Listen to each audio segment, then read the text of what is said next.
Guys, alam nyo ba na pwede nating malaman ang iba't ibang social media accounts ng isang tao sa pamamagitan ng kanyang picture? Kung hindi nyo pa ito alam, tara at ipapakita ko sa inyo. Open lang natin ang ating Google and then search natin dito sa search bar ang FaceCheck ID. Yan. Tap na lang natin yan. And then tap natin ito. And then dito mag-upload tayo ng kanyang photo. So for example, tap lang natin ito. And tap lang natin yung pictures. Then tap na natin itong done.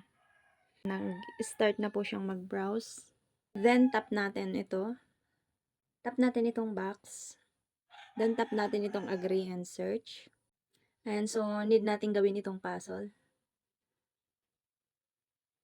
And so, nag-umpisa na pong i-search yung ating mga accounts online.